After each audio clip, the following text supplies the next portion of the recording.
Hello again, you're live with News at Prime. The Jacob Zuma Foundation says the former president will appeal today's ruling, dismissing his attempt to privately prosecute arms deal advocate Billy Downer and journalist Karyn Maughan.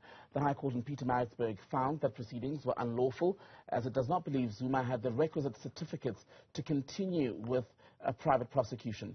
Let's talk about this now with the SA National Editors Forum's Deputy Chairperson, Nwabisa Makunga. Very good evening to you, ma'am. Thankful for your time. Let me get your reaction first to the former president clearly not letting this go. He now intends to appeal. Absolutely. Thank you for inviting us, Tim Gillian. Good evening. I suppose it's not surprising, considering particularly how hard the court was, on the actions of Mr. Jacob Zuma. It is not surprising that he is now intending to appeal, and of course, he may have a right to do so. And I think, whatever then happens, from here on is really would be in the hands of the courts again. What we do want to say is really how this judgment of today is really, really important and a resounding victory for media freedom in South Africa. But was it really a matter, or is it, because it's far from over it appears, is it really an issue of media freedom or more of a personal axe to grind? Because even when you listen to what was laid out in court, it had very little to do with media overall, but more of issues with the personalities involved.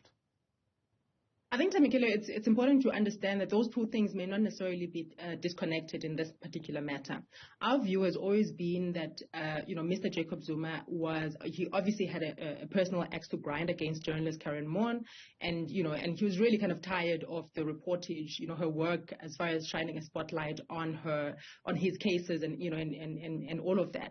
However, I think it's important to understand that it's also about, an attempt by Mr. Jacob Zuma to really send a strong message to journalists, across the board, to intimidate them, to say that, I do not want this kind of, spotlight shined upon me, because of, he just does not believe in the rule of law and even in the media.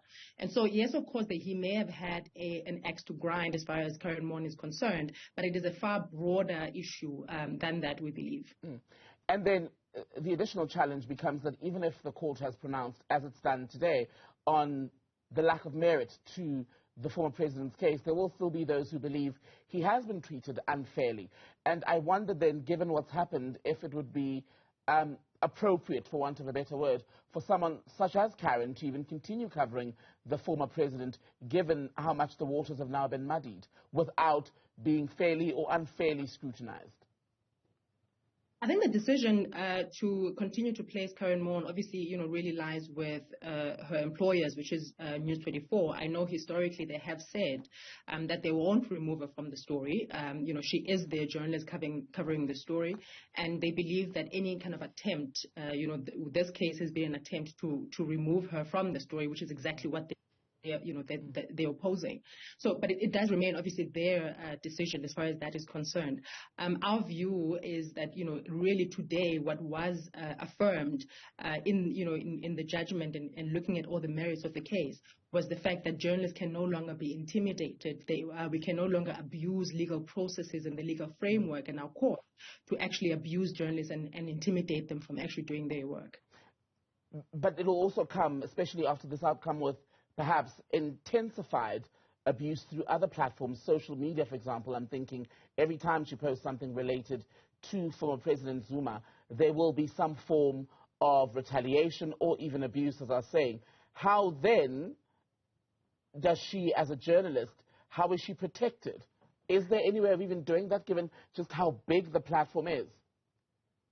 It's difficult, of course, to protect, journalists from the kind of trolling that she's had. We'll continue to obviously speak out against it. And depending on the kind of abuse that she may face, which we would absolutely reject, but depending on the kind of abuse that she may face, there may be certain legal recourse as far as, her that are at her disposal. But I also think it's important, more broadly, to really talk about this issue of, at the attacks on journalists. and the fact that very many people who do rely on the media to create, to promote a transparent society are often quiet when journalists, particularly female journalists, are attacked. And I think that's a question that we should actually, speak to a broader society to say, but we ought to not allow this. We ought to not allow this kind of, abuse and intimidation, of journalists, particularly by people who hold power and who try to use power in nefarious ways. And there are obvious cracks in the relationship between the South African media and the public, reflected in other populations across the world as well. I wonder how much you think that plays into, shall we say, the silence from people while reporters who've done nothing are harassed and abused, whether it's online or elsewhere. Yes, there are. I mean, I think, it's no secret that, confidence in institutions such as the media, as well as government and other, institutions, that there is a particular distance that happens.